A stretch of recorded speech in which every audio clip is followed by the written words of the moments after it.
نحمده ونصلي ونسلم على رسوله الكريم اما بعد فاعوذ بالله من الشيطان الرجيم بسم الله الرحمن الرحيم واضرب لهم مثل الرجلين جعلنا لأحدهما جنتين من أعناب وحففناهما بنخل وجعلنا بينهما زرعا۔ پارہ نمبر 15، سورہ کہف، رکوع نمبر 5، آیت نمبر 31، 32 تا 44۔ وَاضْرِبْ لَهُمْ، اور بیان کیجئے ان کے لیے، مثلاً مثال یا حال، رجلین دو آدمیوں کا، جعلنا لأحدہما جنتین، بنایا ہم نے ان میں سے ایک کے لیے دو باغ، من اعناب، انگوروں سے، وحففناہما، اور ہم نے انہیں گھیر لیا، بنخل، کھجوروں سے، کھجوروں کے درختوں سے، وجعلنا بینہما زرعا، اور بنا دی ہم نے ان کے درمیان زرعاً کھیتی، کلتا الجنتین، یہ دونوں باغ، اتت اکلہا، لاتے تھے اپنے پل، ولم تظلم منہ شیئا، اور کمی نہیں کرتے تھے اس پیداوار سے کچھ بھی، وفجرنا، اور ہم نے جاری کیا تھا، خلالہما، ان دو باغوں کے درمیان، نہراً نہر، وکان لہ ثمر، اور تھے ان کے لیے پل، فقال لصاحبہ، تو بولا ان کے ساتھی نے، وہو یحاورہ، اور وہ ان سے باتیں کرتا تھا اور کہتا تھا، انا اکثر منک مالا، میں تم سے زیادہ ہوں مال میں، واعز، اور زیادہ ہوں عزت میں، نفراً، آدمیوں کے لحاظ سے، ودخل جنتہ، اور داخل ہوا اپنے باغ میں، وہو ظالم لنفسہ، اور وہ ظلم کر رہا تھا اپنے نفس پر، اپنی جان پر، اور ظلم یہ تھا، قال، کہا، ما اظن، میں گمان نہیں کرتا، ان تبید ہذہ ابدا، ان تبید، کہ برباد ہو جائے، ہذہ، یہ باغ، ابداً، ہمیشہ کے لیے، وما اظن الساعة قائمة، اور میں گمان نہیں کرتا قیامت، میں گمان نہیں کرتا کہ قیامت قائم ہوگی، وَلَئِن رُدِدتُّ، اگر میں لوٹایا گیا، الی ربی، اپنے رب کی طرف، لَأَجِدَنَّ، میں ضرور پاؤں گا، خیراً، بہتر، منہا، اس باغ سے، منقلبا، لوٹنے کی جگہ پر۔ قال لہ صاحبہ، تو اس کے ساتھی نے اسے کہا، وَهُوَ يُحَاوِرُهُ، اور وہ اس سے باتیں کر رہا تھا. اکفرت، کیا کفر کرنا ہے تم نے، بالذی، اس ذات کے ساتھ، خلق کا، جس نے تمہیں پیدا کیا ہے، من تراب، مٹی سے، ثم من نطفۃ، پھر نطفہ سے پیدا کیا، ثم سواک رجلا، پھر تجھے پورا انسان بنایا، مرد بنایا. لیکن هو اللہ ربی، لیکن میں کہتا ہوں کہ میرا رب وہی ہے، اللہ میرا رب ہے، واللہ، اللہ، ربی میرا رب ہے، ولا اشرک بربی احدا، اور میں شریک نہیں کرتا اپنے رب کے ساتھ کسی کو بھی. ولولا اذ دخلت جنتک، اور کیوں نہیں جب تو داخل ہوا اپنے باغ میں، قلتا، تو کہہ دیتے، ماشاء اللہ، جو اللہ چاہے، ولا قوت، اور کوئی طاقت نہیں، قوت نہیں، الا باللہ، مگر اللہ کی ہے. ان ترنے، اگر تو مجھے دیکھتا ہے کہ انا اقل من کا مالا و ولدا، کہ میں کم ہوں تم سے مال میں اور اولاد میں، فعسى ربی، پس قریب ہے، امید ہے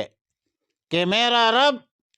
ان یؤتینی خیرا من جنتک، کہ میرا رب مجھے تیرے باغ سے بہتر باغ دے گا. وَيُرْسِلَ عَلَيْهَا حُسْبَانًا مِّنَ السَّمَاءِ، اور بھیجے اس تیرے جیسے باغ پر، حسباناً، آفت، من السماء، آسمان سے، فتصبح، پس تو ہو کر رہے گا، پس ہو کر رہے گا وہ باغ آپ کا، سعیداً زلقا، مٹی کا چٹیل میدان، او یصبح ماؤہا، یا ہو جائے اس کا پانی، غوراً، خشک یا گہرا، پانی نیچے چلا جائے. فلن تستطیع له طلبا، پس ہرگز تو اس کے تلاش نہیں پائے گا، طاقت نہیں رکھیں گا اس کے تلاش کی. وَأُحِيطَ بِثَمَرِهِ، اور گھیر لے گا اس کے پل کو، فَأَصْبَحَ، فَصَارَ، پس ہو جائے تو، يُقَلِّبُ كَفَّيْهِ، آپ ملتا رہے اپنے ہاتھوں کو، عَلَىٰ مَا أَنفَقَ، جو خرچ کیا ہے آپ نے، فیہا، اس باغ میں. وَهِيَ خَاوِيَةٌ، وَهِيَ سَاقِطَةٌ، وہ گرے پڑے ہوگی، عَلَىٰ عُرُوشِهَا، اپنے چتریوں پر. وَيَقُولُ، اور تو کہے گا، یا لیتنی، اے کاش، لم اشرک بربی احدا، میں شریک نہ بناتا اپنے رب کے ساتھ کسی کو بھی. ولم تکن لہ فئۃ، اور نہیں ہوگی اس کے لیے کوئی جماعت، ینصرونہ، کہ ان کے مدد کرے، من دون اللہ، اللہ کے بغیر. وما کان منتصرا، اور نہ تھا وہ بدلہ لینے کے قابل. ہنالک الولایۃ للہ، ہنالک الولایۃ للہ الحق، ایسے موقعوں پر اختیار اللہ ہی کے لیے برحق ہے. ہوا خیر، وہ بہتر ہے، ثواباً، ثواب کے اعتبار سے، وخیر، اور بہتر ہے، عقبہ، بدلہ لینے کے اعتبار سے. مذکورہ آیتوں میں بلکہ پوری رکوع میں دو شخصوں کا تذکرہ ہے بطور عبرت۔ ایک باغ والا ہے، مالدار ہے اور ناشکر ہے، دوسرا غریب ہے لیکن شکر گزار ہے، دیندار ہے۔ علامہ بغوی نے معالم التنزیل جلد 3 صفحہ نمبر 61 پر لکھا ہے کہ مذکورہ آیات کریمہ مکہ مکرمہ کے دو شخصوں کے بارے میں نازل ہے۔ دونوں بنی مخزوم سے تعلق رکھتے تھے۔ ایک سیدنا ابو سلمہ تھے جو رسول اللہ صلی اللہ علیہ وسلم سے پہلے حضرت ام سلمہ کے شوہر تھے، اور دوسرا شخص کافر تھا۔ جو کافر تھا وہ اسود ابن عبد الاسود تھا۔ دوسرا قول یہ ہے کہ یہ واقعہ بنی اسرائیل میں دو شخصوں کا ہے جو آپس میں دونوں بھائی تھے، ایک مومن تھا ایک کافر تھا، اور اس واقعے کو بطور مثال ذکر کیا جس میں فریق اول عیینہ ابن حسین جیسے لوگوں کا ذکر ہے، اور فریق دوم سیدنا سلمان فارسی رضی اللہ تعالی عنہ اور ان کے اصحاب دوست رضوان اللہ تعالی علیہم اجمعین کا ذکر ہے جو غرباء تھے، فقراء تھے۔ لیکن یاد رہے کہ عیینہ ان لوگوں میں سے ہے جنہوں نے رسول اللہ صلی اللہ علیہ وسلم کو کہا تھا کہ یا رسول اللہ صلی اللہ علیہ وسلم ان غرباء اور مساکین کو اپنے پاس سے ہٹا دیجئے تاکہ ہم آپ کے ساتھ بیٹھ سکیں۔ علامہ آلوسی نے تفسیر روح المعانی میں لکھا ہے کہ مذکورہ آیتوں میں جن دو شخصوں کے بارے میں فرمایا وہ بنی اسرائیل کا ایک نیک بادشاہ تھا جن کے دو بیٹے تھے، ایک نے اپنا مال و دولت اللہ کے راستے میں خرچ کیا جبکہ دوسرے بیٹے نے کفر اور ناشکری اختیار کی اور دنیا کی زیب و زینت میں مشغول اور مصروف رہے۔ اور واقعہ کی تفصیل کچھ یوں ہے کہ ایک شخص کو اللہ تعالی نے خوب مال و دولت سے نوازا، انگور کے 2 باغ دیے، ان 2 باغوں کے چاروں طرف کھجور کے درخت تھے جو باڑ کی طرح تھی، اور باغ میں کھیتی باڑی بھی ہوتی تھی۔ اس کے برخلاف ایک شخص کے احوال کا بیان ہے جو مال کے اعتبار سے زیادہ حیثیت والا نہیں تھا، غریب تھا۔ اس شخص نے اس متکبر شخص کو، اس مغرور شخص کو کہا کہ میں مال کے اعتبار سے کمزور ہوں، اور اس متکبر شخص نے خود کہا جن کے باغ تھے، جن کے سائڈوں پر کھجور تھے، جس کے بیچ میں فصل ہوتی تھی، یہ شخص اپنے کم حیثیت والے کو کہتے ہیں کہ انا اکثر منک مالا و اعز نفرا،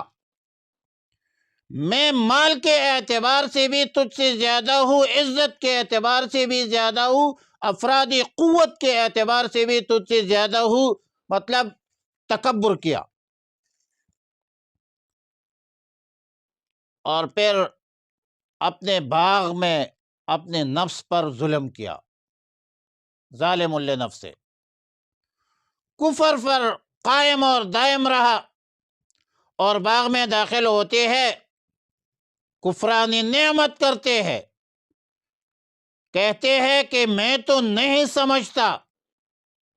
کہ میرا یہ باغ برباد ہوگا، اور یہ جو قیامت والی باتیں ہیں اور قیامت کی قائم والی باتیں ہیں یہ صرف کہنے کی باتیں ہیں۔ میرا خیال یہ ہے کہ قیامت قائم نہیں ہوگا، اور اگر بالفرض قائم ہو جائے تو مجھے وہاں اس سے بڑھ کر اچھی جگہ ملے گی، لَأَجِدَنَّ مِنْهَا خَيْرًا۔ آیت نمبر 37 میں فرمایا قال لہ صاحبہ وہو یحاورہ،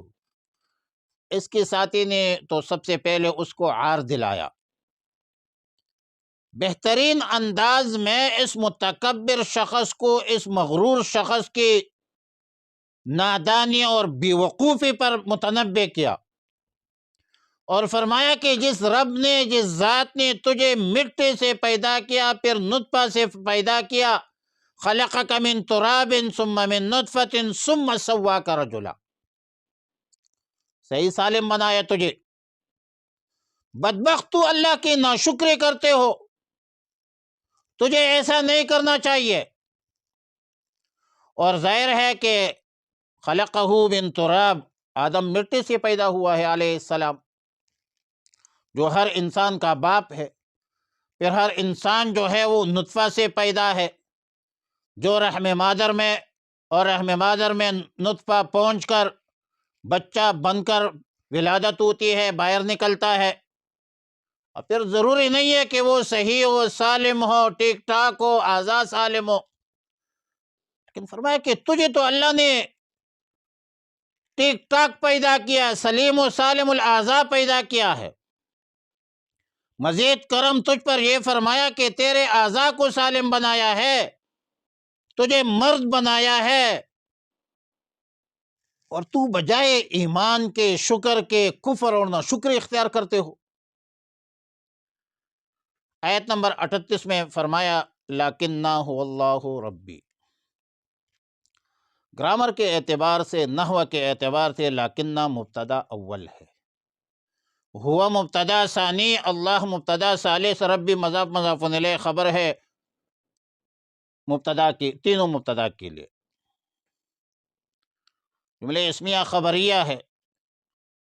اور صرفی اعتبار سے یہ ذہن میں رکھے کہ لاکنہ اصل میں ہے لیکن انا ہے،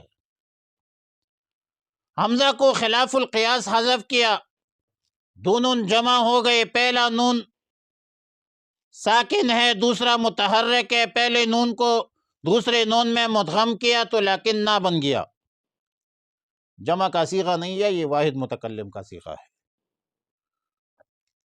اور اپنا عقیدہ فرمایا اس بندے نے اس آیت میں، اور یہ کہا کہ میرا اللہ میرا رب ہے، وَلَا أُشْرِكُ بِرَبِّي أَحَدًا، اپنے ساتھی پر تعریض کی کہ اللہ تعالی نے مجھے باغ کے عظمت سے نوازا،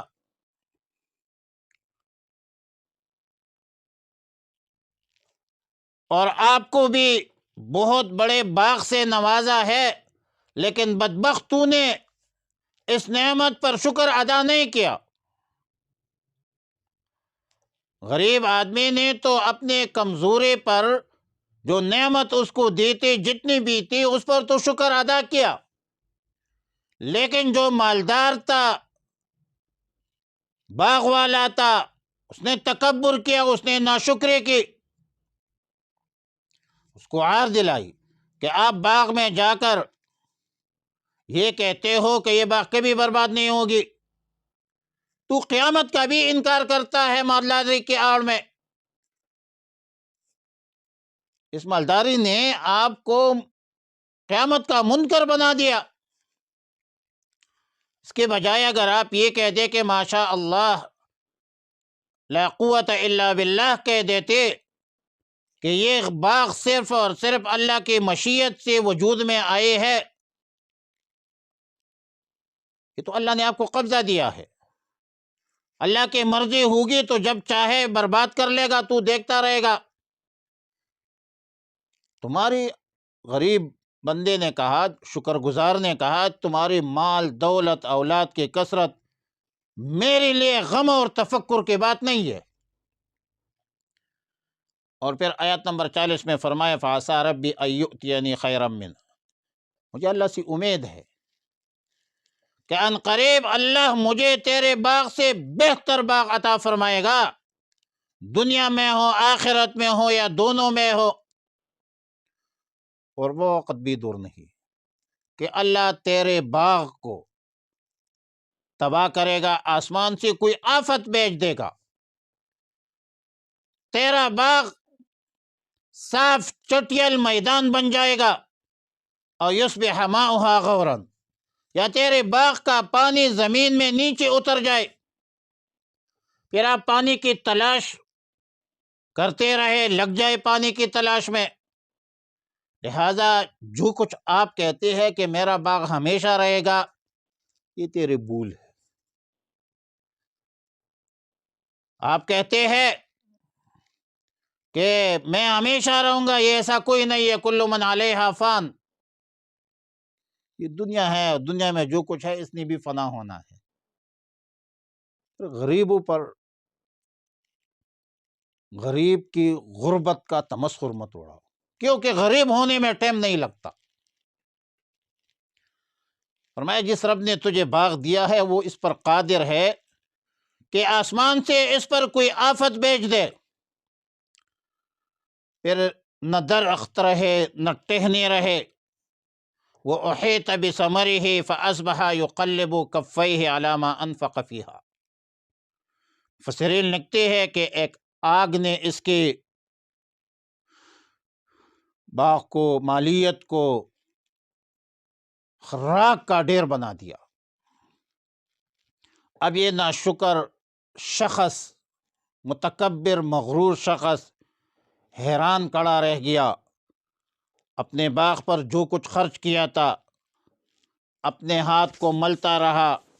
الٹتا پلٹتا رہ گیا، اور باغ کی درختیں جو ہے خاویۃ علی عروشہا، وہ گر رہی تھی، پڑی تھی، گر پڑی تھی۔ افسوس کرتا رہا کہ کاش میں اپنی ساتھی کی بات مان لیتا، یا لیتنی لم اشرک بربی احدا، ہے کاش کیا اچھا ہوتا کہ میں اپنے رب کے ساتھ کسی کو شریک نہ بناتا۔ اب باغ کی تباہی، بربادی اور صاحب باغ کی حسرت کے بعد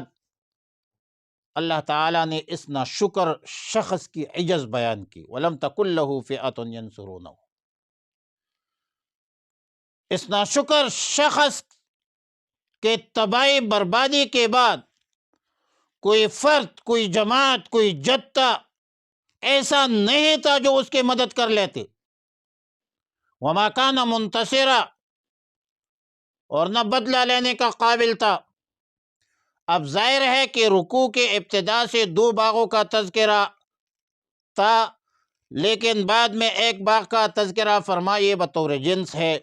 جو دونوں باغوں کو شامل ہے، اور بالکل آخر میں فرمایا اولئک الولایۃ ھنالک الولایۃ للہ الحق۔ ایسے موقع پر مدد کرنا اللہ ہی کا کام ہوتا ہے، جو برحق ہے، ثواب کے اعتبار سے، انجام کے اعتبار سے بہتر ہی بہتر ہے۔ لہٰذا اپنا مال، وقت اور جان اللہ کی رضا کے خاطر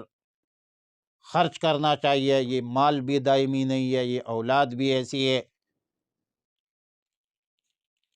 اور جب اللہ کے راستے میں آپ خرچ کریں گے تو اس میں نہ کوئی تاوان ہے، نہ خسارہ ہے، نہ نقصان ہے، دنیا میں بھی اور آخرت میں بھی کامیابی ہے۔ اور اللہ رب العالمین سے دعا ہے